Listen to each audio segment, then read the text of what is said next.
الحمد لله نحمده ونستعينه ونستغفره ونعوذ بالله من شرور أنفسنا ومن سيئات أعمالنا من يهدي الله فلا مضل له ومن يضلل فلا هادي له أشهد أن لا إله إلا الله وحده لا شريك له وأشهد أن محمدا عبده ورسوله رب اشرح لي صدري ويسر لي أمري واحلل عقدة من لساني يفقه قولي اللهم أرنا الحق حقا وارزقنا اتباعه وأرنا الباطل باطلا وارزقنا اجتنابه اللهم أيدنا بروح القدس أعوذ بالله من الشيطان الرجيم بسم اللہ الرحمن الرحیم، اس رب کے نام سے جس نے اپنی شان کریمی سے اپنے فضل و کرم سے ہمیں یہ قیمتی لمحات عطا فرمائے اور ہمیں اپنے محبوب ترین ٹائم زون میں داخل فرما لیا۔ ذوالحجہ کے پہلے 10 دنوں کے اس ٹائم زون کو لائٹلی نہیں لینا، اس کو کیجولی مت لیجئے گا۔ It's truly a blessed time on earth۔ اس زمین پہ یہ بہترین وقت ہے، بہترین ٹائم ہے۔ یہ وہ وقت ہے جب اس کرۂ ارض پر اپنے رب کی خاص عنایات ہیں، خاص اکرام ہے۔ یہ کوئی عام لمحات نہیں ہیں۔ دیکھنے میں ہو سکتا ہے کہ عام انسانوں کو 365 ڈیز کے سارے دن جس طرح ہوتے ہیں تو یہ اسی طرح لگے، ساری گھڑیاں جو ہیں وہ ایک جیسی لگتی ہیں، اور ہو سکتا ہے کہ کچھ لوگوں کے لیے یہ 10 دن عام سی زندگی کے روٹین والے لمحات ہوں، مگر ایمان والوں کے لیے اللہ تعالیٰ نے اس میں ایمان بوسٹنگ ڈیلز نازل کی ہیں، ایسے بونس پیکیجز اللہ تعالیٰ نے اتارے ہیں، ایسے اوقات ہیں جن میں مومن نیکیوں کے خزانے ارن کر سکتے ہیں، ایسے لمحات جن میں کچھ لوگ متاع زندگی حاصل کر لیتے ہیں، دنیا اور آخرت کی نجات پا لیتے ہیں، اپنا ایمانی اور روحانی سٹیٹس اپڈیٹ کر لیتے ہیں، اللہ کے قرب کے ہائر رینکس پہ آ جاتے ہیں۔ ذوالحجہ کے یہ 10 دن معمولی نہیں ہیں اور ان کو عام دن سمجھنا بڑی لا علمی ہے۔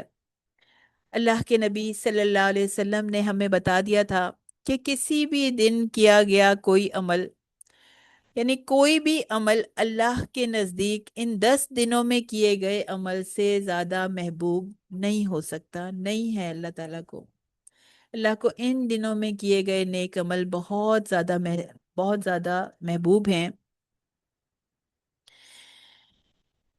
اور اللہ کرے کہ یہ بات ہمارے دلوں میں ایسا یقین بن کر اتر جائے کہ ہم ان ریمیننگ دنوں میں اپنے وقت کو بالکل بھی ضائع نہ کریں، ان لمحات کو اپنی اپنی استطاعت کے مطابق، اپنی اپنی کیپیبلٹی کے مطابق زیادہ سے زیادہ نیکیاں کمانے میں لگا دیں۔ اور کیا کرنا ہے، کیسے کرنا ہے، یہ اللہ تعالیٰ دکھا دیں گے، یہ قرآن، یہ آیات ہمیں گائیڈ کر دیں گی۔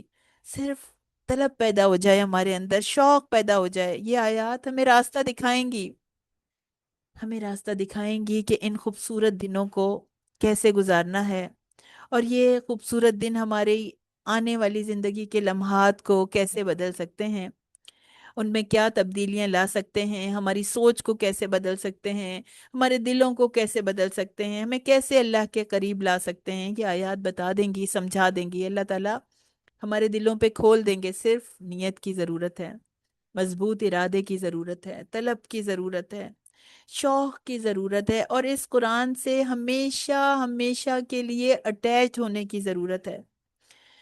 ہمیں اپنے رحیم و کریم رب سے پوری امید ہے کہ ہمارا ان آیات کو پڑھنا، ان کا ترجمہ کرنے کی کوشش کرنا، اسے سمجھنے کی کوشش کرنا، فہم سمجھنے کی کوشش کرنا، یہ ہمارے لیے اللہ کی رحمت و برکت کا دروازہ کھول دے گا۔ تو یہ قرآن نیکیوں کا فیول ہے، بہترین موٹیویشن ہے، یہ ہمارے لیے جنت تک پہنچانے والا راستہ ہے۔ یہ وقت ہماری تقدیر بدل سکتا ہے، ہماری ڈیسٹینی چینج کر سکتا ہے۔ ہو سکتا ہے کہ اس وقت کی گئی تھوڑی سی محنت ہمیشہ ہمیشہ کی راحت ہمیں اس کے بدلے مل جائے۔ ابھی کی گئی تھوڑی سی مشکل ہمارے لیے ہمیشہ ہمیشہ کی آسانیوں کا سبب بن جائے، ہماری آپ کی زندگی بدل جائے، ہمارا انجام بدل جائے۔ آج کی گئی نیکی ہو سکتا ہے کہ ہمارے میزان کے پلڑے کو بھاری بنا دے۔ رب کریم کے سامنے بہایا ہوا ایک آنسو ہو سکتا ہے ہماری تقدیر بدل دے۔ ایک سجدہ جو ہے وہ رضائے الہی کا ذریعہ بن جائے۔ ہو سکتا ہے کہ آج اس رحیم و کریم کے سامنے پھیلے ہوئے یہ ہاتھ دنیا اور آخرت کے خزانوں کا مستحق بنا دیں ہمیں۔ ہو سکتا ہے کہ آج کا گڑ گڑانا، آج کی ندامت، آج اس سے رجوع کر لینا سارے گناہوں کی مغفرت کا سبب بن جائے، اور ان دنوں کا روزہ جنت کی نعمتوں کے ملنے کا باعث بن جائے۔ ان دنوں میں کیا گیا اللہ کا ذکر بلندی سے ہمکنار کر دے ہم سب کو۔ ان دنوں میں قرآن کی قربت ہو سکتا ہے ہمیں اللہ کی قربت عطا فرما دے۔ تو آئیے سورہ فرقان کی آیات میں قیامت کی سختیوں کے، اللہ کے عظمت و جلال کے، اور انسان کی حسرتوں اور ندامتوں کے مناظر دیکھتے ہیں۔ وَقَدِمْنَا، اور ہم آئے، ہم متوجہ ہوئے، ہم بڑھے، الا، طرف، ما عملو، جو انہوں نے عمل کیے، من عمل، کوئی بھی عمل، کوئی بھی کام، فجعلناہ، تو ہم کر دیں گے، ہو اس کو، حبا، غبار، منثورا، بکھرا ہوا، پراگندہ، بکھرا ہوا، scattered۔ تو حبان، ہا با واو اس کا روٹ ہے، معنی غبار، ڈسٹ، غبار کے اڑنے اور فضا میں پھیل جانے کے ہیں۔ منصورہ، کسی چیز کا بکھر جانا، یعنی وہ غبار جو ہے وہ بکھرا ہوا غبار ہوگا۔ حضرت علی رضی اللہ تعالیٰ عنہ نے فرمایا کہ حبان ان ذروں کو کہتے ہیں جو روشن دان کے ہول سے سورج کی روشنی میں غبار کی طرح نظر آتے ہیں، مگر ہاتھ سے ان کو چھوا نہیں جا سکتا، اور نہ ہی سائے میں، ڈارک میں وہ نظر نہیں آتے۔ حضرت ابن عباس، قتادہ رحمت اللہ علیہ، اور سعید بن جبیر رضی اللہ تعالیٰ عنہ فرماتے ہیں کہ حبا اس دھول کو کہتے ہیں جو کہ ہوا ہوا میں اڑتی ہے اور بکھرتی ہے۔ مقاتل نے کہا کہ حبا منصورہ وہ ذرات ہیں جو روشن دانوں کے سوراخوں سے سورج کی کرنوں پر نظر آتے ہیں۔ تو قدمنا الی ما عملوا من عمل، اور ہم اس کی طرف آئیں گے جو جو انہوں نے کوئی بھی عمل کیا ہوگا، ہم اس کی طرف توجہ فرمائیں گے۔ ہم کون؟ باری تعالیٰ۔ قیامت کے دن کا سین ہے، بہت عبرتناک منظر کی تصویر کھینچی جا رہی ہے، منظر کشی کی جا رہی ہے۔ یوم حشر میں جزا و سزا کا منظر مالک الملک، مالک یوم الدین رہتی دنیا تک کے لوگوں کو دکھا رہے ہیں۔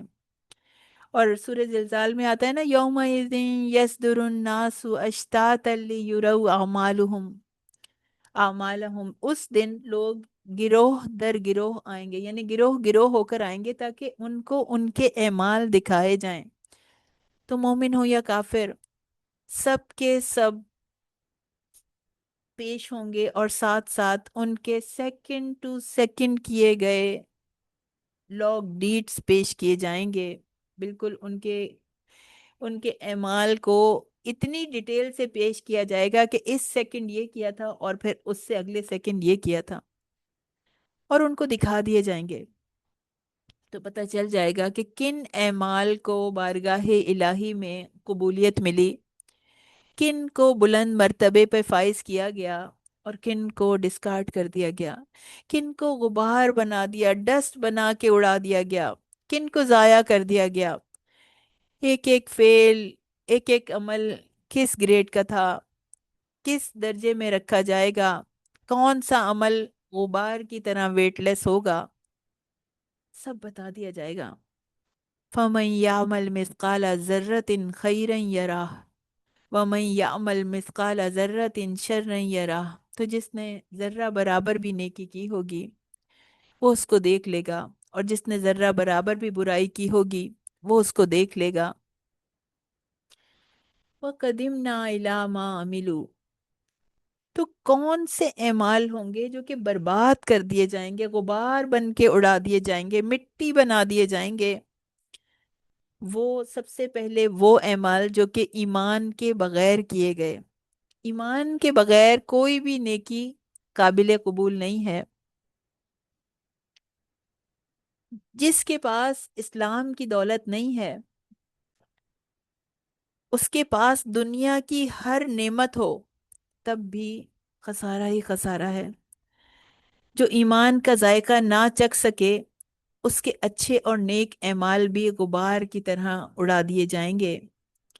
وہ چیریٹی ہو، صلہ رحمی ہو، مظلوم کی مدد ہو، یا اچھے اخلاق ہوں، قیامت والے دن غبار کے ذروں کی طرح بے حیثیت ہوں گے، کیونکہ وہ ایمان اور اخلاص سے خالی ہوں گے۔ قرآن میں دوسرے مقامات پر بھی ان اعمال کے لیے کہیں کہیں غبار کا لفظ آیا، کہیں راکھ کے لفظ آئے، کہیں سراب کے، کہیں ان اعمال کو صاف چکنے پتھر سے تعبیر کیا گیا، کہیں فرمایا کہ ہم ان کے لیے کوئی وزن نہیں کریں گے۔ تو اللہ تعالیٰ نے رہتی دنیا تک کے لوگوں میں اعلان کر دیا، ڈکلیئر کر دیا کہ ایمان کے بغیر بڑے سے بڑا عمل بھی جو لے کر آئے گا وہ دیکھا تو جائے گا، اعمال نامے کے اندر وہ موجود تو ضرور ہوگا مگر بے وزن ہوگا۔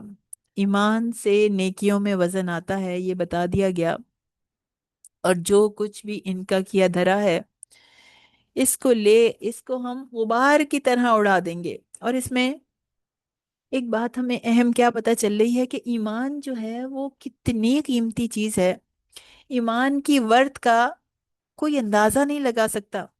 کمزور سے کمزور درجے کا ایمان بھی بڑی نعمت ہے، کمزور ترین درجے کے مسلمان بھی، بہرحال کافروں سے تو اچھے ہیں نا، ان سے تو بہت بہتر ہیں، اور کافر جو ہیں وہ کسی حال میں بھی مسلمانوں سے اچھے نہیں ہو سکتے۔ مسلمان جھوٹ بول سکتا ہے، گناہ کر سکتا ہے، چوری کر سکتا ہے، لیکن اس کے پاس موقع ہے پلٹنے کا، توبہ کا موقع ہے، اس کا اپنے رب سے کمزور سا ہی تعلق صحیح مگر ہے تو صحیح نا، تو استغفار کر سکتا ہے، اللہ کے پاس آ سکتا ہے، اللہ سے رجوع کر سکتا ہے، اگر اللہ اور اس کے رسول پر یقین رکھتا ہو تو۔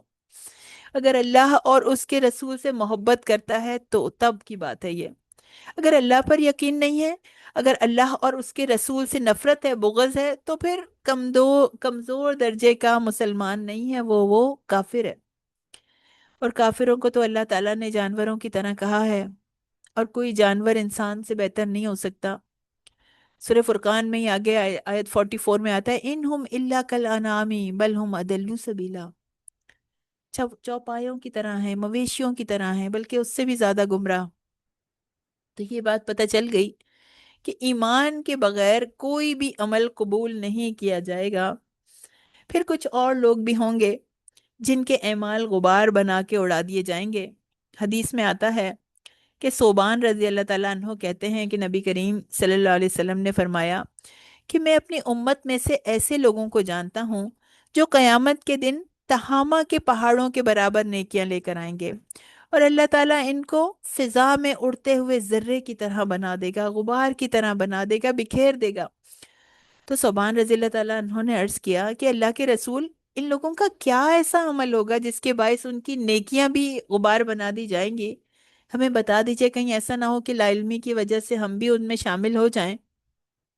تو آپ نے فرمایا تھا کہ جان لو وہ تمہارے بھائیوں میں سے ہی ہیں اور تمہاری قوم میں سے ہیں، یعنی تمہارے دینی بھائی ہیں، مسلمان امت میں سے ہیں، اور وہ بھی راتوں کو جاگ کر اسی طرح عبادت کرتے ہیں جیسے تم کرتے ہو، لیکن وہ ایسے لوگ ہیں کہ جب تنہائی میں ہوں گے تو حرام کاموں کا ارتکاب کریں گے۔ شیخ البانی نے اس حدیث کو صحیح کہا، سنن ابن ماجہ کی حدیث ہے، کتاب الزہد کی۔ تو اپنی زندگی سے حرام کو نکالنا ہے، جو چیز اللہ تعالیٰ نے منع کر دی اس کو نکالنا ہے، کسی نامحرم کی سطر پر نظر ڈالنا حرام ہے، چاہے وہ تصویر میں کیوں نہ ہو، چاہے وہ کسی ویڈیو میں کیوں نہ ہو، چاہے وہ کسی ریل میں کیوں نہ ہو۔ فحش دیکھنا، بولنا یہ حرام ہے۔ تنہائیوں میں موبائل یوز کرتے ہوئے، لیپ ٹاپ، سوشل میڈیا یوز کرتے ہوئے، یہ سب کے سب امتحان ہیں، آزمائش ہیں۔ ہماری زبان سے کیا نکلتا ہے، کیا سن رہے ہیں، کیا دیکھ رہے ہیں، ہم ہم سب ہر وقت انڈر آبزرویشن ہیں۔ ہمیں دیکھا جا رہا ہے، ہمیں مانیٹر کیا جا رہا ہے۔ تو ہمیں ہر حرام کو زندگی سے ہر حال میں نکالنا ہے، ورنہ ساری نیکیاں ضائع ہو جائیں گی، غبار بنا کے اڑا دی جائیں گی۔ حلال اور حرام واضح کر دیے گئے ہیں۔ تھوڑا سا حرام ساری عبادتوں کو، ساری نیکیوں کو غارت کر دیتا ہے۔ اتنی مشقت سے زندگی بھر جو نیکیاں کی، وہ غبار بنا کے اڑا دی جائیں گی۔ پھر ایک اور چیز بھی ہے جو کہ نیکیوں کو غبار بنا دیتی ہے، شرک، اللہ کے ساتھ کسی کو شریک ٹھہرانا، یہ بھی سارے نیک کاموں کو ڈسٹ بنا کے اڑا دیتا ہے۔ ظلم عظیم ہے، سب سے بڑا گناہ ہے، اور تمام اعمال کو برباد کرنے والا ہے، اور سارے گناہ ہی نیکیوں کو کھا جاتے ہیں، نیکیوں کو برباد کر دیتے ہیں۔ حدیث میں آتا ہے قیامت کے دن ایک آدمی نیکیوں کا پہاڑ لے کر آئے گا، لیکن اس نے کسی پہ ظلم کیا ہوگا، کسی کا مال ہڑپ کیا ہوگا، یعنی کسی کو دھوکا ووکا دیا ہوگا، اور کسی کی عزت پامال کی ہوگی، تو یہ سارے گناہ اس کی نیکیاں لے لیں گے، اور جب کوئی نیکی باقی نہیں رہے گی تو دوسروں کے گناہ اس پر ڈال دیے جائیں گے۔ صحیح مسلم کی حدیث ہے، کتاب البر کی۔ اور اس کے علاوہ اور کیا چیز ہے جو اعمال کو باطل کر دیتی ہے، غبار بنا دیتی ہے؟ ریا، ریاکاری، دکھاوا، یہ ایسا گناہ ہے جو نیکیوں کو ختم کر دیتا ہے، ہر عبادت، ہر عمل کو باطل کر دیتا ہے۔ نیکیوں کے انبار بھی میدان محشر میں ڈسٹ بنا دیے جائیں گے، غبار بنا دیے جائیں گے۔ دنیا میں چیریٹیز دیتے تھے، ہو سکتا ہے آرفنیج بنائے ہوں انہوں نے، ہو سکتا ہے ہاسپٹلز بنائے ہوں، مسجدیں تعمیر کروائی ہوں، مدرسے بنائے ہوں، کثرت سے حج اور عمرے کیے ہوں، ہو سکتا ہے، لیکن اگر اللہ کی رضا کے لیے نہیں کیے، اللہ سے اجر کی امید نہیں رکھی، کہیں کہیں عزت چاہیے تھی اس لیے نیکیاں کی، کہیں شہرت مطلوب تھی، کہیں پارسائی کا سکہ جمانا تھا اس لیے عبادات کی، کبھی کاروباری فائدے کے لیے اپنے آپ کو نیک ظاہر کرنا تھا، تو کوئی نہ کوئی جو بھی نیکیاں کی ان کے پیچھے دنیا کا کوئی نہ کوئی مفاد تھا۔ کوئی ہو سکتا ہے کہ کبھی لوگوں میں مقام حاصل کرنے کے لیے، لوگوں میں نیک شہرت کے لیے ایسا کیا ہو سکتا ہے اس لیے کیا ہو کہ دنیا میں لوگ تعریفوں کے پل باندھ دیں گے، ہو سکتا ہے کہ بہت تعریف کی جائے، خوب میڈیا کوریج دیا گیا ہو، لیکن اللہ تو علیم ہے نا، اللہ خبیر ہے، اس کے نزدیک ایسی کسی نیکی کی کوئی وقت نہیں ہے جو کسی اور کے لیے کی گئی ہو، جو کسی کو دکھانے کے لیے کی گئی ہو، دکھاوے کے لیے کی گئی ہو۔ چنانچہ ایسے بدقسمت لوگوں کے نیکیوں کے انبار اور اعمال صالح کے پہاڑ بھی جب اللہ کے حضور پیش ہوں گے تو اللہ تعالیٰ انہیں گرد و غبار کی طرح اڑا دے گا۔ اصحاب الجنہ، جنت والے، جنت کے ساتھی، بہشت والے، یومئذ، اس دن، خیرن، بہت اچھے ٹھکانے پہ ہوں گے، بہت اچھا مستقرن ٹھکانہ ہوگا ان کا، وہ آسنا، اور بہترین مقیلہ، آرام گاہ ہوگی۔ الصاحب کے معنی ہمیشہ ساتھ رہنے والا، مستقر رہنے کی جگہ، اور مقیل جو ہے وہ جگہ جہاں دوپہر کو آرام کیا جائے۔ مقیلن اصل میں اس کے لفظی معنی قیلولہ کرنے کی جگہ ہے، قیلولہ گرمی میں دوپہر میں آرام کرنے کو کہتے ہیں۔ تو قرآن کا مزاج یہ ہے کہ تصویر کے دونوں رخ کور کرتا ہے، کچھ کی نیکیاں غبار بنا کے اڑا دی گئیں، ان کا ٹھکانہ جہنم ٹھہرا، اور کچھ ایسے بھی ہیں جن کی کاوشیں معتبر ٹھہریں، جن کی محنت قبول کر لی گئی، اللہ تعالیٰ کو پسند آ گئی، ان کو جنت عطا کی جائے گی۔ اللہم ربنا جعلنا منہم، اللہ ہمیں ان میں شامل کر لے۔ اللہ ہمارے تمام کاموں کو ریاکاری سے پاک کر دے، ہر چیز سے پاک کر دے جو ان کو ضائع کر دیں۔ تو بہترین ٹھکانہ ہے جنت، محنت کرنے والوں کے لیے اللہ کا انعام ہے جنت۔ اور قیامت کا دن مومنوں پر اتنا ہلکا ہوگا جتنا ظہر اور عصر کے درمیان کا وقت ہوتا ہے۔ کتنا ہم سنتے ہیں نا، کتنا زیادہ سخت ہے قیامت کا دن، یوم نصیر ہے۔ یہ یہ حدیث مومن کے لیے ہے، یہ مومن کے لیے یہ حدیث اللہ کی بہت بڑی رحمت ہے۔ قیامت کا دن بہت سخت ہے، طویل ہے، خوفناک ہے، لیکن مومن کے لیے قیامت کا دن آسان ہوگا۔ سچے مومن کے لیے یہ مدت بہت مختصر محسوس ہوگی، ایسے جیسے ظہر سے عصر تک کا وقت۔ حدیث میں آتا ہے یہ حدیث المستدرک علی الصحیحین کی ہے، کتاب الایمان میں موجود ہے۔ تو ایمان والوں پر قیامت کی سختیاں ہلکی کر دی جائیں گی، میرے رب کی رحمت ہے یہ۔ اللہ ہم پہ بھی قیامت کی سختیاں ہلکی کر دینا، اس لیے کہ دنیا میں انہوں نے ایمان کو اپنا قیمتی اثاثہ سمجھا تھا، دنیا کا نقصان برداشت کر لیا، مگر ایمان پر سودا نہیں کیا، اپنے رب پہ توکل کیا، گناہوں سے بچنے کے لیے کوشش کرتے رہے، اور جو ہو گئے ان کو توبہ کے ذریعے دھو دیا، لگے رہے اپنی پوری زندگی میں نیکیوں کی دوڑ میں لگے رہے۔ اللہ نے ان کی نیکیوں کو قبول کر لیا، تو نیک لوگ قیامت کے دن، اس ہولناک دن میں اللہ کی حفاظت میں ہوں گے۔ اللہ تعالیٰ فرماتے ہیں کہ میں نے اپنے نیک بندوں کے لیے وہ کچھ تیار کر کے رکھا ہے جو کسی آنکھ نے نہیں دیکھا، کسی کان نے نہیں سنا، اور کسی انسان کے دل میں اس کا خیال تک نہیں گزرا۔ صحیح مسلم، صحیح بخاری کی یہ حدیث ہے۔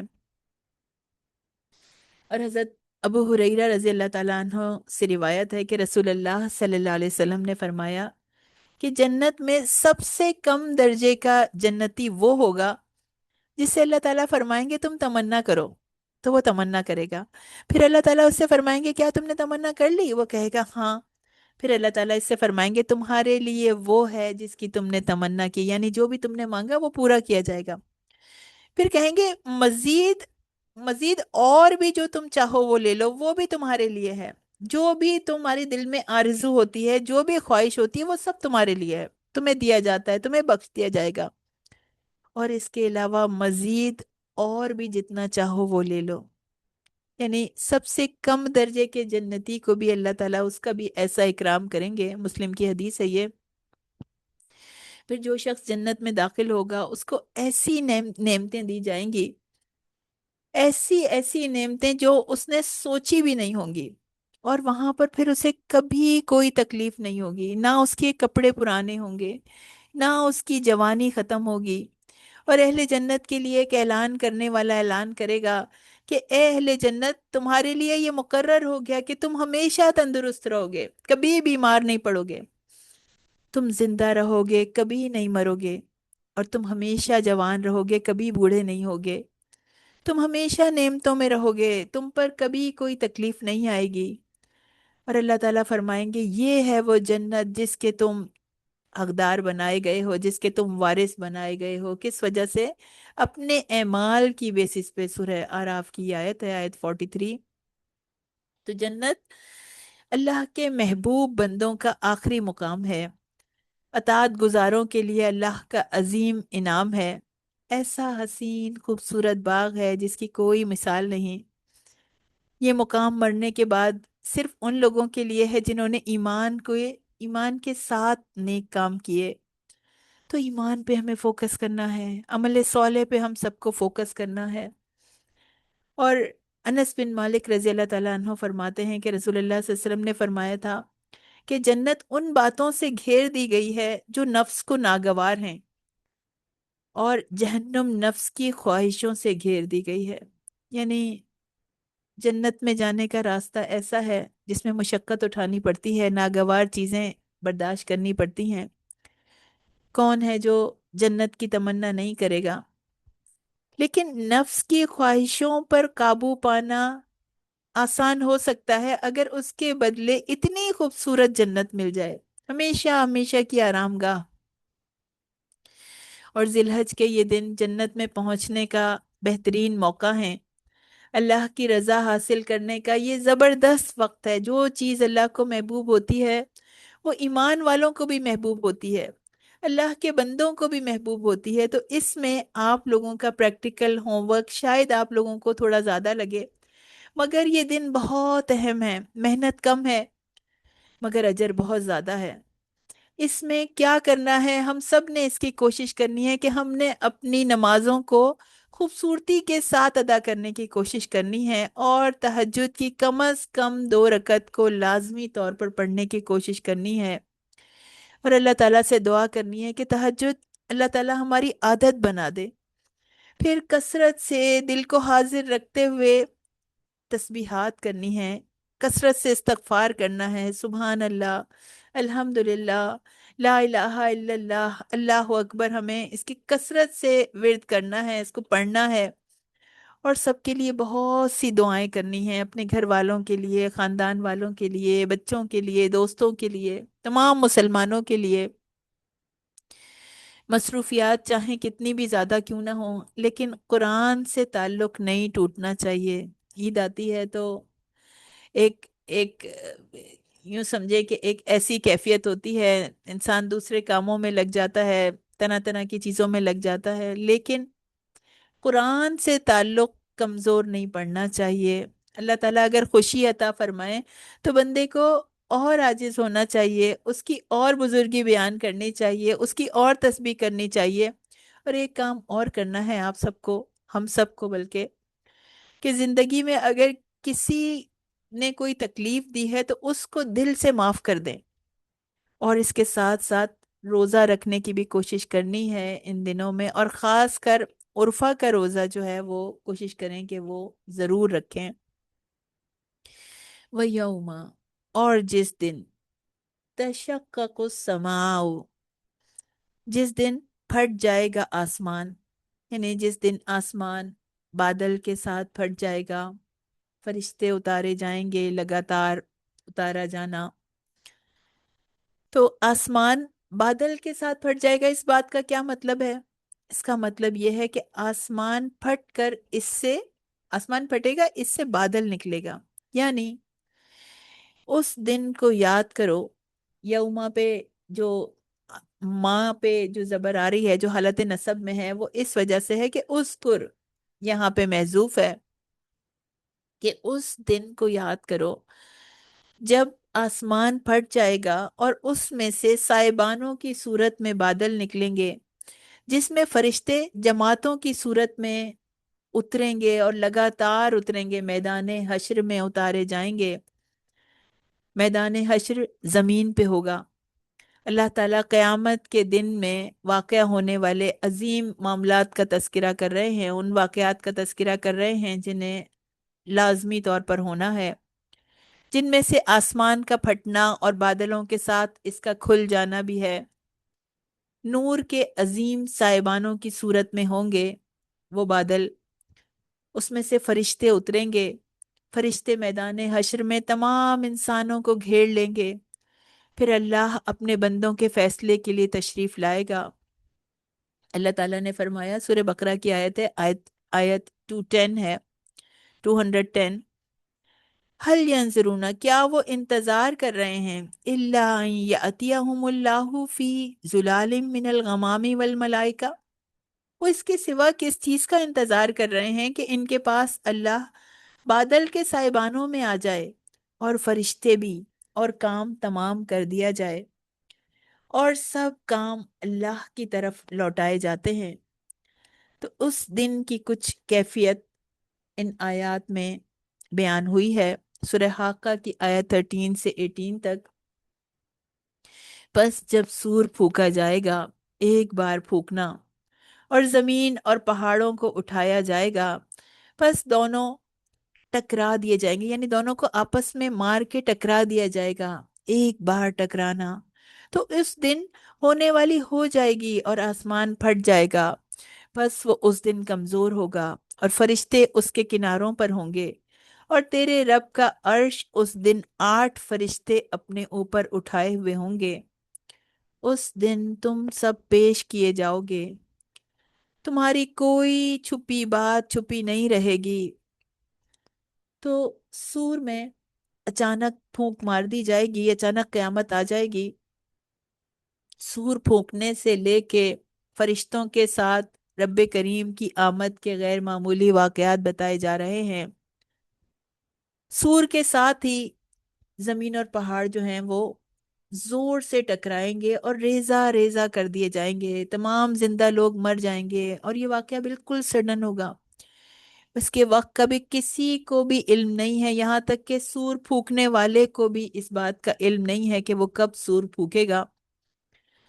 یہ مضبوط آسمان جس میں لاکھوں کروڑوں سال سے ایک شگاف بھی نہیں پڑا، ایک ہول بھی نہیں پڑا، وہ کمزور ہو جائے گا دوسرے نفخے کے ساتھ، بالکل کمزور ہو جائے گا، پھٹ جائے گا، فرشتے اس کے کناروں پہ چلے جائیں گے، اور اس دن 8 فرشتے عرش الہی کو اپنے اوپر اٹھائے ہوئے ہوں گے۔ عرش کو اٹھانے والے فرشتے، حاملین عرش یعنی عرش کو اٹھانے والے فرشتے کتنے ہیں نمبر میں؟ 8 ہے۔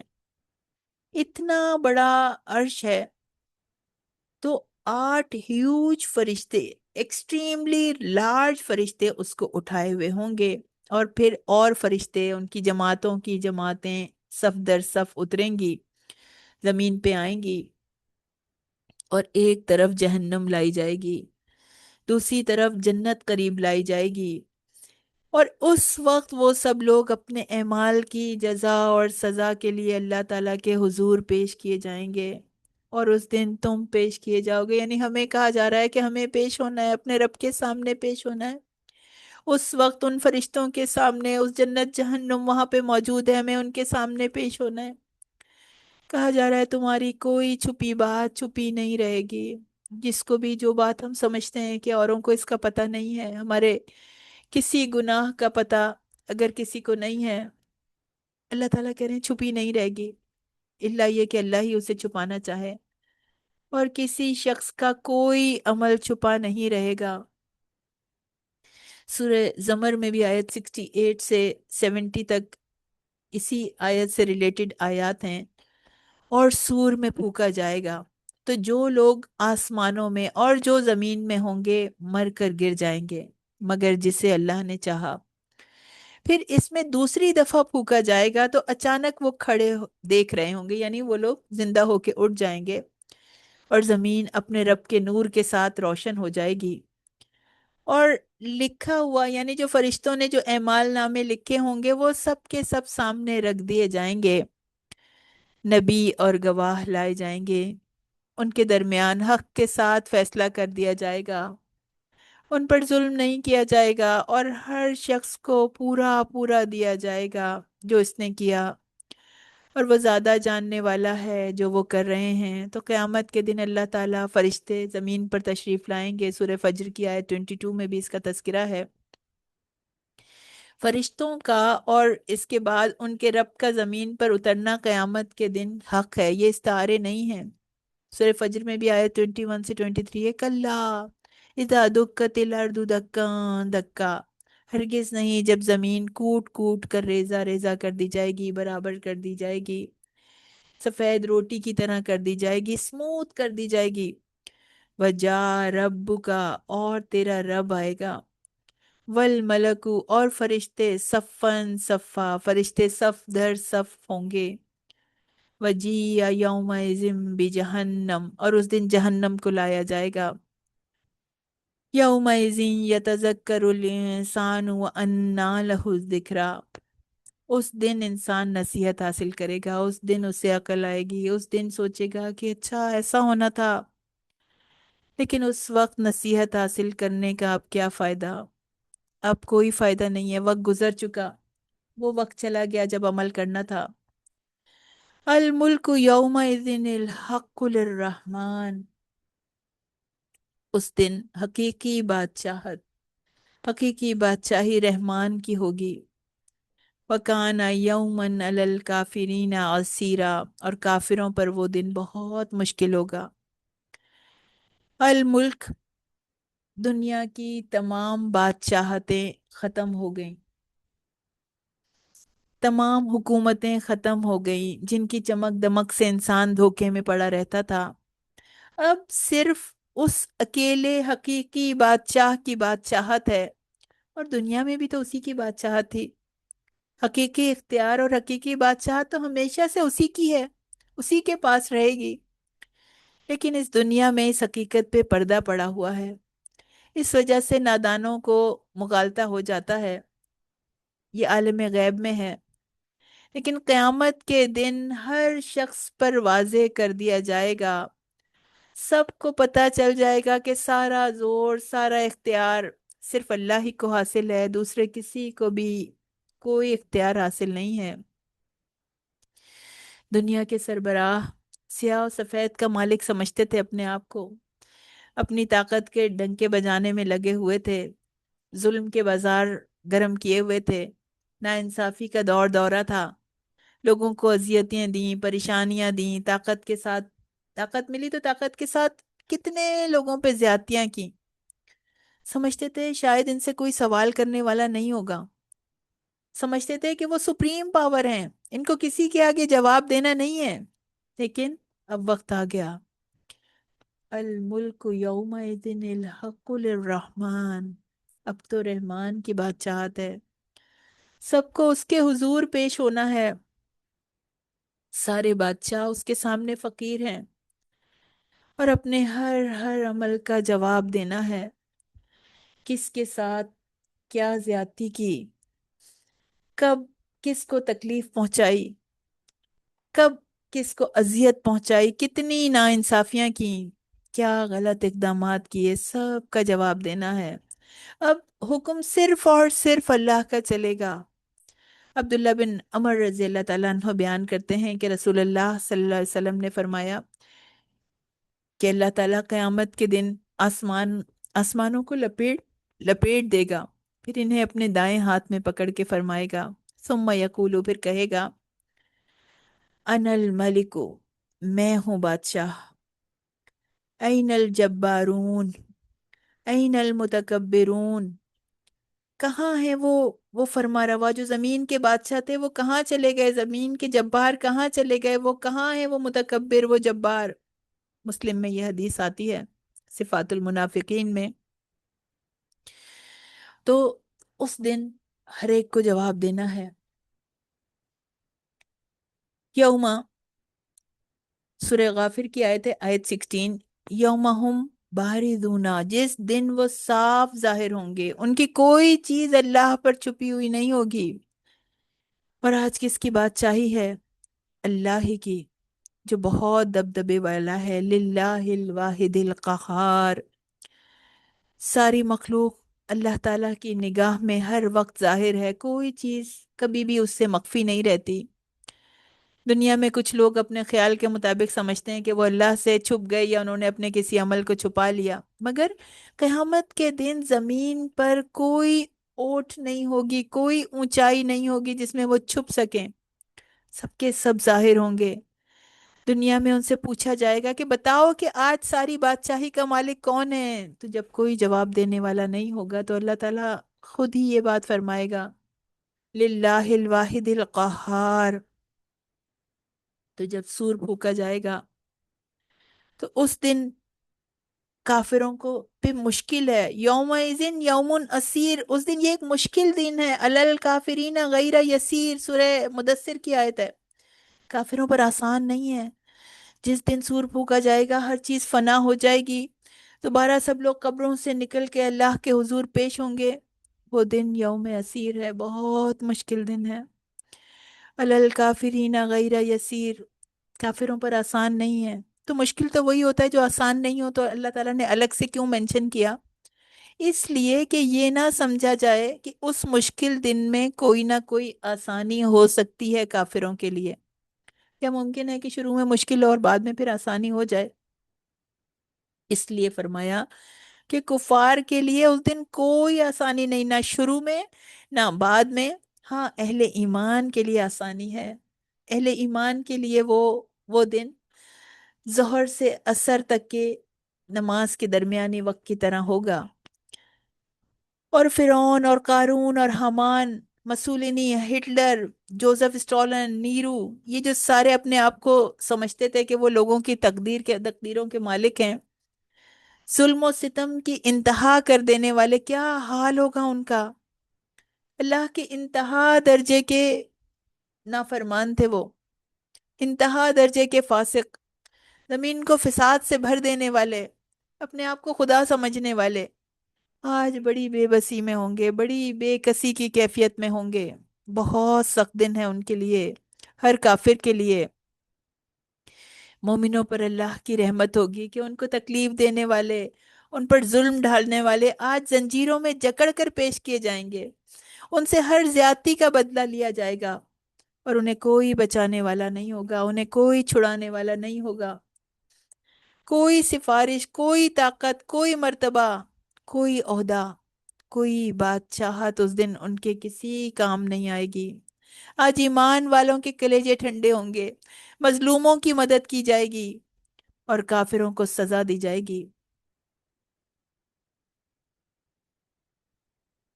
وَيَوْمَ وَيَوْمَ يَعَدُّ الظَّالِمُ، اور جس دن ظالم اپنے دانتوں سے اپنے دونوں ہاتھوں کو کاٹے گا، عَلَى يَدَيْهِ، اپنے دونوں ہاتھوں کو، یقولو، وہ کہے گا، یا لیتنی، اے کاش میں پکڑ لیتا، اے کاش میں رسول کے ساتھ کچھ راستہ پکڑ لیتا، میں کچھ رسول کے ساتھ کچھ راستہ اختیار کر لیتا۔ یا ادو العد، کسی چیز کو دانت سے پکڑنا، کاٹنا، یعنی سورہ آل عمران میں بھی آتا ہے، ادو علیکم الانامل، تم پر غصے سے اپنی انگلیاں کاٹتے ہیں۔ تو ہاتھ کاٹنا اصل میں اظہار حسرت ہے، ندامت ہے، اظہار ندامت۔ تو شرمندگی کی تصویر ہے، اردو میں بھی ایسی کیفیت کے لیے یہ یہ اس لفظ سے اظہار کیا جاتا ہے کہ ہاتھوں کو کاٹنے لگا کوئی، اب تعصب سے کوئی اپنے ہاتھوں کو کاٹنے لگا۔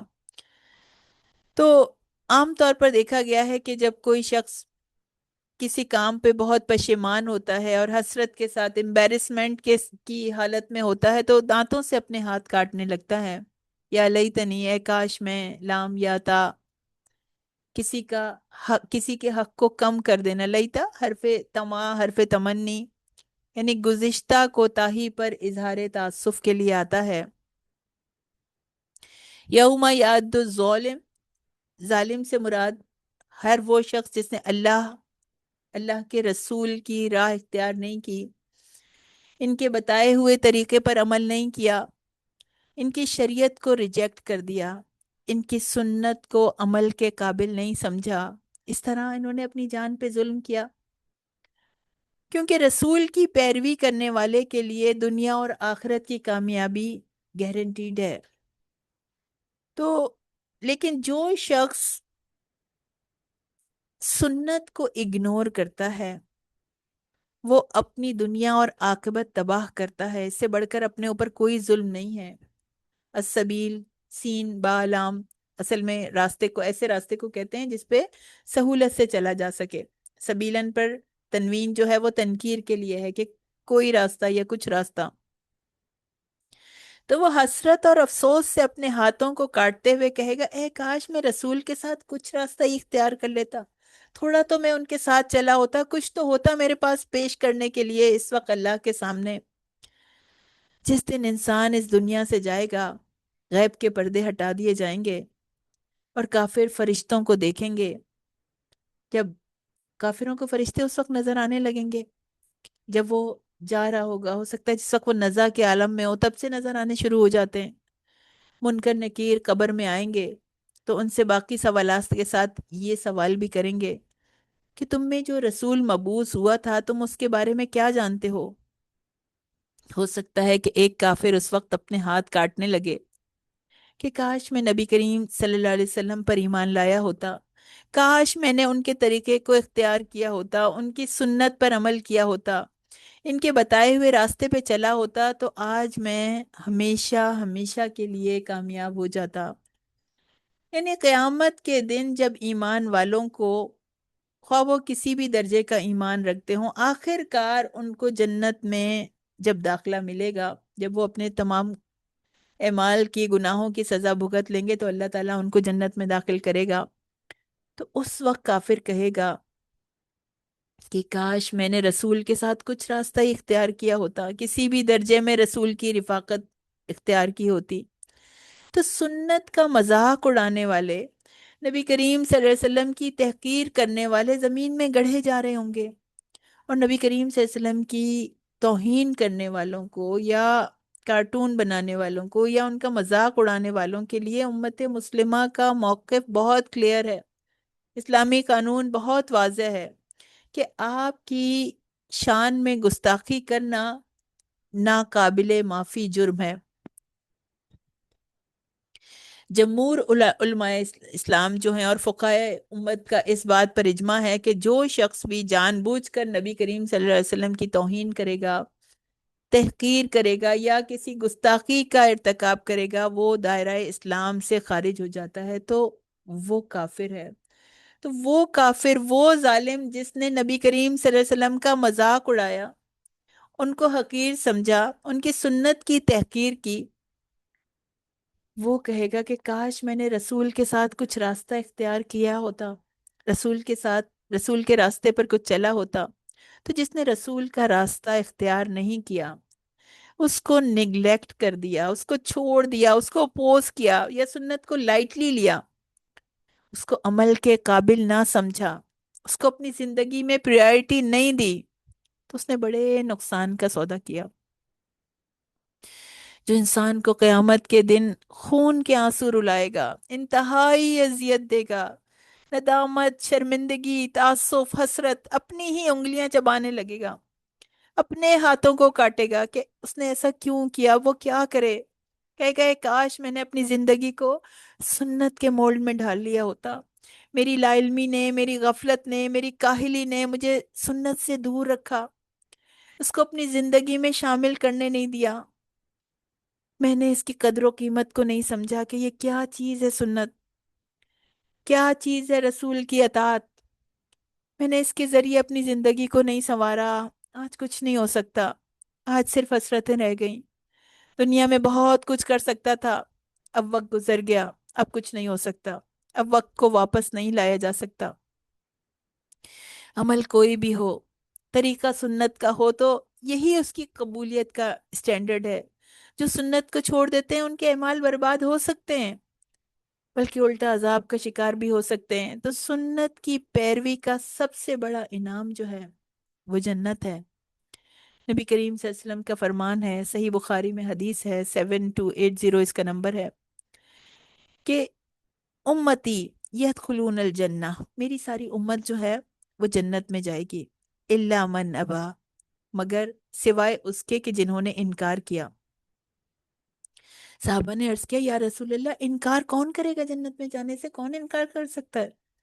فرمایا جو میری اطاعت کرے گا وہ جنت میں داخل ہوگا، اور جو میری نافرمانی کرے گا اس نے انکار کیا۔ تو سنت کا راستہ جنت میں لے کے جانے والا ہے۔ جس نے سنت کو ترک کر دیا، اس نے نبی کریم صلی اللہ علیہ وسلم کی اطاعت سے انکار کر دیا، اس کا ٹھکانہ جہنم ہے۔ سنت کو چھوڑ دینا اپنے آپ کو خود مشکل میں ڈال دینا ہے۔ یا ویلتا لیتنی لم اتخذ فلانا خلیلا، ہائے میری بربادی، کاش کہ میں فلاں کو دلی دوست نہیں بناتا۔ یا ویلتا اصل میں یا ویلتی تھا، جس میں لفظ ویلتن یا متکلم کی طرف مضاف ہے، یعنی اسے الف سے بدل دیا، معنی ہے میری ہلاکت، میری بربادی، یعنی کافر اپنی حالت کو، اپنی ہلاکت کو پکارے گا، اپنی بربادی کو پکارے گا۔ لیتنی کاش میں، مشبہ بالفعل بھی ہے یہ لفظ، حرف تمنی بھی ہے، آرزو رکھنا، تمنا کرنا، گزشتہ کوتاہی پر اظہار تعصب کرنا، فلانن یعنی انسانوں کے ناموں کے کو بطور کنایا بولا جاتا ہے، خلیلن دلی دوست۔ تو اپنی زندگی قرآن و سنت کے مطابق نہ گزارنے والا شخص ہے، یہ اس کی روداد ہے، اس کی کہانی ہے،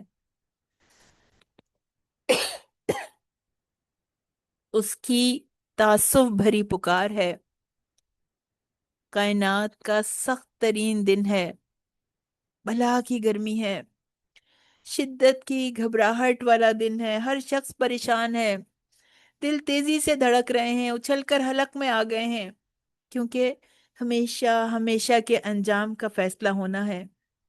زندگی میں جو اعمال کیے تھے، جو کام کیے تھے، زندگی کا جو روٹین تھا، اس کے مطابق اب بدلہ دیا جائے گا۔ ایک ایسے شخص کا تذکرہ ہے جس نے اپنی زندگی کو اپنی مرضی کے حساب سے گزارا، اپنی خواہشات کے حساب سے گزارا، اور کچھ شیطان نما انسانوں کا ساتھ بھی مل گیا۔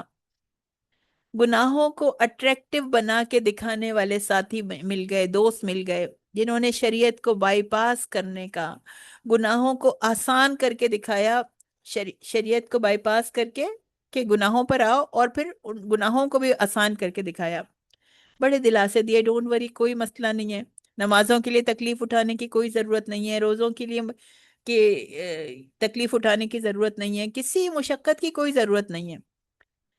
تمہاری نافرمانیاں، تمہارے گناہ اللہ نہیں پکڑے گا، بہت رحمان ہے، بہت رحیم ہے۔ یہ زندگی ایک بار ملی ہے، مزے اٹھانے کے لیے ملی ہے، جائز اور ناجائز خواہشات پوری کرنے کے لیے یہ زندگی، نفس کی تسکین کے لیے ملی ہے یہ زندگی، کوئی مقصد نہیں ہے اس کا۔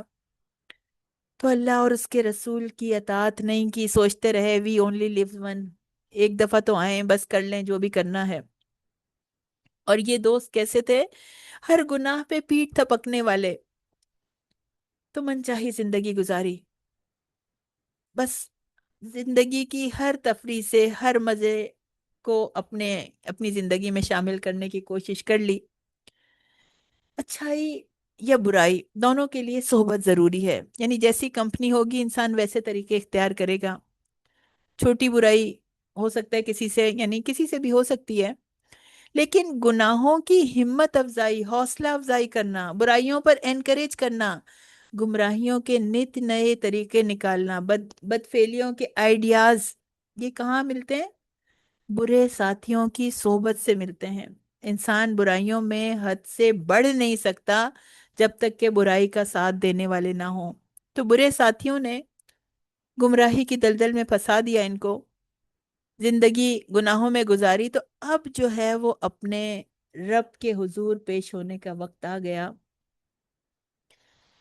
تو ہائے میری بربادی، بے بسی ہے، تاسف کا منظر ہے، ایسے شخص کی پکار ہے جو برے دوستوں کی صحبت کے پھندے میں پھنس گیا، رو رہا ہے، افسوس کر رہا ہے کہ میں ان کی باتوں میں کیوں آ گیا، اپنے ہاتھوں کو اپنے دانتوں سے کاٹ رہا ہے، انگلیاں چبا رہا ہے، ہاتھوں سے خون بہ رہا ہے، مگر اندر کی اذیت اس اذیت سے بہت زیادہ ہے، ندامت سے چیخ رہا ہے، ان لوگوں کا نام لے رہا ہے جنہوں نے اسے گمراہ کیا تھا، ریگریٹ کر رہا ہے، کاش کاش میں فلاں کو دلی دوست نہ بناتا، اس کی دوستی مجھے بڑی مہنگی پڑی، اس نے مجھے بھٹکا دیا۔ تو اللہ اس کی پکار ہم سب کو سنوا رہے ہیں، اس کا انجام ہم سب کو بتا رہے ہیں، تاکہ ہم بچ جائیں، تاکہ ہم سمجھ جائیں، تاکہ ہم اپنے وے آف لائف میں محتاط ہو جائیں، اپنے دوستوں کی سلیکشن میں احتیاط سے کام لیں۔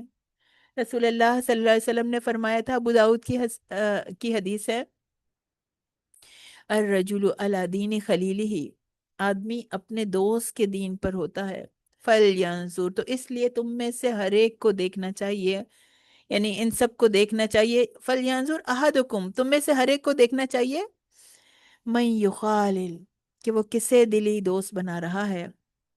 آپ صلی اللہ علیہ وسلم نے فرمایا تھا، بخاری کی حدیث ہے، نیک اور برے ہم نشین کی مثال، نیک اور برے دوست کی مثال جیسے خوشبو رکھنے والا اور کوئلوں کی بھٹی پہ جھونکنے والا، یعنی ایک شخص ہے جو خوشبو رکھتا ہے اپنے پاس، اور ایک ہے جو کوئی کوئلوں کی بھٹی میں بیٹھتا ہے۔ تو خوشبو رکھنے والا یا تو خوشبو کا عطیہ دے گا، یا انسان اس سے خوشبو لے لے گا اور وہ اس سے عمدہ خوشبو پاتا رہے گا، یعنی اس کے ساتھ، خوشبو والے کے ساتھ بیٹھنے والا بھی تو اس میں اس کے پاس بھی تو خوشبو آئے گی، اور جو بھٹی دھونکنے والا ہے، جو کوئلے پہ، یعنی ایسی جلتی ہوئی دھونکنی میں جو بیٹھنے والا ہے، اس کا ساتھ جو ہے وہ کپڑے جلا دے گا اور اسے انسان گندی بو پاتا رہے گا۔ اور اس آیت کی شان نزول میں قرطبی ایک خاص واقعہ بھی بتاتے ہیں کہ لیکن اس آیت کا حکم عام ہے، سب کے لیے ہے، لیکن ایک خاص واقعہ بھی آتا ہے۔ واقعہ یہ تھا کہ عقبہ بن ابی معیط مکہ کے مشرک سرداروں میں سے تھا۔ اس کی عادت تھی کہ جب کسی سفر پہ جاتا تھا تو شہر کے لوگوں کی دعوت کرتا تھا، تو نبی کریم صلی اللہ علیہ وسلم کو بھی بلاتا تھا۔ تو اس دفعہ جب نبی کریم صلی اللہ علیہ وسلم کو اس نے بلایا تو کھانا ان کے سامنے رکھا، تو نبی کریم صلی اللہ علیہ وسلم نے کہا کہ میں اسے جب تک نہیں کھاؤں گا جب تک کہ تم یہ گواہی نہ دو کہ اللہ ایک ہے اور اس کا کوئی شریک نہیں ہے، اور یہ کہ میں اللہ کا رسول ہوں۔ تو عقبہ نے کلمہ پڑھ لیا اور نبی کریم صلی اللہ علیہ وسلم نے شرط کے مطابق کھانا کھا لیا۔ تو عقبہ کا ایک گہرا دوست تھا ابی بن خلف، جب اس کو پتا چلا کہ یہ مسلمان ہو گیا تو بہت ناراض ہوا اور کہا کہ یہ تو بہت بڑی رسوائی ہے کہ تم نے ایسا کیوں کیا۔ تو اس نے یہ کہا کہ وہ میرے گھر پر آئے تھے اور انہوں نے مجھے کہا میں ان کی بات کو نگلیکٹ نہیں کر سکتا تھا، میں نے اس لیے یہ کلمہ کہہ دیا تھا۔ تو ابی بن خلف نے کہا کہ نہیں، جب تک کہ تم نعوذ باللہ ان کے منہ پہ جا کے نہیں تھوکو گے تو میں تم سے بات نہیں کروں گا، میں تمہاری ایسی کسی بات کو قبول نہیں کروں گا۔ اور یہ بدنصیب شخص دوست کے کہنے پر ایسی گستاخی کرنے پر آمادہ ہو گیا اور کر گزرا، تو اللہ تعالیٰ نے دنیا میں بھی ان دونوں کو ذلیل کیا۔ غزوہ بدر میں دونوں مارے گئے، آخرت میں بھی ان کا عذاب کا تذکرہ اس آیت میں کیا گیا ہے کہ جب آخرت کا عذاب دیکھے گا تو اس وقت ندامت اور افسوس سے اپنے ہاتھ کاٹنے لگے گا، کہے گا کہ میں ایسا دوست نہیں بناتا۔ اور اس دوست نے کیا کیا؟ لقد اضلنی، بے شک اس نے مجھے ذکر سے گمراہ کر دیا، قرآن سے گمراہ کر دیا، بعد اذ جانی، جبکہ وہ میرے پاس آ گیا تھا۔ ادلنی، دو عد لام لام دلال کے معنی سیدھی راہ سے ہٹ جانے کے ہیں۔ تو اس کی تمنا کی وجہ بھی بتائی جا رہی ہے کہ کاش میں فلاں کو دوست نہیں بناتا، کہ میرے پاس میرے رب کا کلام آ گیا تھا، یہ ذکر آ گیا تھا، یہ قرآن میرے پاس آ گیا تھا، اس کی آیات میرے دل میں اتر گئی تھیں، اللہ نے اس ہدایت کو میرے دل تک پہنچا دیا تھا۔ مثال کے طور پر جیسے شاید آپ نے کسی سے سنا ہو کہ قرآن کا فلاں فلاں کورس جوائن کیا، فلاں درس سنا، اور پھر بولا میرے دل نے گواہی دی تھی کہ یہ بالکل حق ہے، سچ ہے، میں نے پورا ارادہ کیا توبہ کا، گناہوں سے بچنے کا، مگر میری دوستوں نے مجھے پھسلا دیا، مجھے بے راہ کر دیا، بھٹکا دیا، مذاق اڑایا، کن بور چیزوں میں لگی ہوئی ہے، آؤ دیکھو دنیا کتنی رنگین ہے، ڈسٹریکٹ کر دیا، نئی نئی چیزوں میں الجھا دیا، مجھے پتہ نہیں چل سکا کہ یہ تو تباہی کا راستہ ہے جس پہ وہ دوستیں چلنے کو کہہ رہی ہیں، اور میں اس قرآن کی طرف آتے آتے دور چلی گئی۔ اے کاش کہ میں اس وقت سمجھ جاتی، ان لوگوں کو دوست نہ بناتی، تو ہمیشہ ہمیشہ کی آگ میرا مقدر نہیں بنتی، ہمیشہ ہمیشہ کی بربادی میرا مقدر نہیں بنتی۔ تو وَكَانَ الشَّيْطَانُ، الشیطان شطن سے ہے، اس کے معنی دوری کے بھی ہیں، خباثت کے بھی ہیں۔ شیطان یہاں جنس کی مفہوم میں بھی ہے، اس میں شیاطین جن اور انس دونوں مراد ہیں، انسان بھی شیطان انسان اور شیطان دن دونوں۔ تو جب آخرت کا مرحلہ پیش آئے گا تو یہ ایک دوسرے پر لعنت کریں گے، خود بھی بھٹکنے والا ہے یہ شیطان اور دوسروں کو بھی بھٹکانے والا ہے، خود بھی اللہ کی رحمت سے دور ہے اور دوسروں کو بھی اللہ کی رحمت سے دور کرنے والا ہے، خذولا، چھوڑ دینے والا، کانا کی وجہ سے ہمیشہ انسان کو چھوڑ دینے والا، وقت پہ دغا دے دینے والا، ساتھ چھوڑ دینے والا۔ یعنی شیطان آدمی کو پہلے برے کام کی ترغیب دیتا ہے، جب وہ آدمی کر لیتا ہے تو پھر اور مصیبت میں گرفتار ہو جاتا ہے، اس کو چھوڑ کر یہ شیطان الگ ہو جاتا ہے۔ قرآن میں بھی آیت آتی ہے کہ مثل الشیطان، یعنی شیطان کی مثال، اذ قال للانسان اکفر، کہ جب اس نے انسان سے کہا کفر کر، پھر جب اس نے کفر کر لیا تو کہا بے شک میں تجھ سے بیزار ہوں، اور انی اخاف اللہ رب العالمین، اور بے شک میں اللہ سے ڈرتا ہوں جو تمام جہانوں کا رب ہے۔ تو بھٹکنے والے اپنے گمراہ کرنے والا کو چھوڑ دیں گے، جن لوگوں نے گمراہ کیا تھا وہ ان کو چھوڑ دیں گے۔ سورہ ابراہیم میں بھی آیت 21 کا مفہوم آتا ہے کہ وہ لوگ جو جب آگ میں ڈالے جائیں گے بھٹکنے والے، تو کہیں گے اپنے گمراہ کرنے والوں سے، کہیں گے کہ ہم تو تمہارے پیچھے چلنے والے تھے نا، ہم نے تمہاری وجہ سے قرآن کو چھوڑا، نبی کا راستہ چھوڑا، اللہ سے کفر کیا، اب کیا تم ہمیں اللہ کے عذاب سے بچانے میں ہمارے کام آ سکتے ہو؟ کم از کم اس عذاب کو کچھ کم ہی کرا دو۔ تو وہ سارا گناہ اللہ کے ذمہ ڈال کے معذرت کر لیں گے، کہیں گے اللہ نے ہمیں ہدایت ہی نہیں دی، اگر ہدایت دیتے تو ہم تمہیں بھی ہدایت دے دیتے۔ تو سارا الزام اللہ کو دے دیا، جیسے شیطان نے سجدے سے انکار کیا تھا نا، کالا بما اغویتنی، کہ اللہ نے مجھے گمراہ کیا ہے۔ تو اللہ تعالیٰ نے تو ہدایت دی تھی، لیکن شیطان کی باتوں میں آ گئے، اور شیطان اس وقت دھوکہ دے جائے گا۔ شیاطین بھٹکانے کے لیے گھیرے ہوتے ہیں انسان کو، موت کے بعد کسی کے کوئی کام نہ آئیں گے، ساتھ چھوڑ جائیں گے۔ قیامت کے دن صرف متقی دوستوں کے سوا سب ایک دوسرے کے دشمن ہو جائیں گے۔ اللہ تعالی ہمیں متقی لوگوں میں شامل کر لے۔ ربنا تقبل منا انک انت السمیع العلیم وتب علینا انک انت التواب الرحیم۔ اے اللہ، ہمیں سچا ایمان عطا فرما دے، ہمیں تقوی عطا فرما دیجئے، ہمارے ایمان کو زیادہ کر دیجئے، بڑھا دیجئے، ایسا ایمان عطا فرما دیجئے جو ہمارے دلوں میں عمل صالح کا شوق پیدا کر دے۔ ایسا ایمان عطا فرما دیجئے جو ہمیں نیکیوں کی دوڑ میں آگے بڑھا دے۔ ایسا ایمان عطا فرما دیجئے جس کے ذریعے بہت زیادہ نیکیاں کرنے کی توفیق مل جائے۔ ایسا ایمان عطا فرما دیجئے جس کے ذریعے قرآن کے قریب آنے کی توفیق مل جائے، آپ کے قریب آنے کا موقع مل جائے۔ ایسا ایمان عطا فرما دیجئے جس کے ذریعے ذوالحج کے ان دنوں میں آپ کے محبوب بندوں میں شامل ہونے کا موقع مل جائے۔ اے ہمارے مالک، ہمیں، ہماری اولادوں کو، ہمارے خاندانوں کو بری صحبت سے بچا لیجئے۔ ہمیں اور ہمارے خاندانوں کو، ہمارے ساتھیوں کو، دوستوں کو متقی دوست عطا فرما دیجئے جو ہمیں قرآن سے جوڑ دیں، اللہ سے جوڑ دیں۔ ہمیں شیطان جنوں سے، شیطان انسانوں سے محفوظ کر دیجئے۔ یا اللہ، آپ نے جن کو حج پہ جانے کی توفیق عطا فرمائی ہے، ان کے حج کو حج مبرور بنا دیجئے، ان کی عبادات کو قبول فرما لیجئے، ان کی مغفرت فرما لیجئے، اور جو حج پہ نہیں جا سکے ان کی نیکیوں کو اپنی رحمت سے زیادہ کر دیجئے، انہیں اپنے محبوب دنوں میں بہت زیادہ نیکیوں کی توفیق عطا فرما دیجئے۔ ہم سب کی بھی جہنم کی آگ سے آزادی بخش دیجئے۔ اے اللہ، ہم سب کے سارے مسائل دور کر دیجئے، سب کی مغفرت کر دیجئے یا اللہ۔ قیامت کے دن کی سختیوں کو ہم پر آسان کر دیجئے، ہمیں اپنے محبوب بندوں کے ساتھ جنت میں داخل کر دیجئے میرے مالک۔ یا اللہ، ہمیں اپنی نفس کی خواہشات کو کنٹرول کرنے والا بنا دیجئے۔ اے میرے مالک، یا حیو یا قیوم، ہمیں نبی کی اطاعت کرنے والا بنا دیجئے، ان کی سنت پر عمل کرنے والا بنا دیجئے، ہمیں ان کے طریقے پہ چلنے والا بنا دیجئے یا اللہ۔ اے ہمارے رب، ہمیں نبی کا راستہ دکھا دیجئے، اس پہ چلا دیجئے جو ہمیں جنت تک لے جائے۔ اے اللہ، ہمیں اس دنیا میں بھی کامیابی عطا فرما دیجئے اور آخرت میں بھی کامیابی عطا فرما دیجئے۔ وآخر دعوانا والحمد للہ رب العالمین۔ سبحان ربک رب العزت عما یصفون وسلام علی المرسلین والحمد للہ رب العالمین۔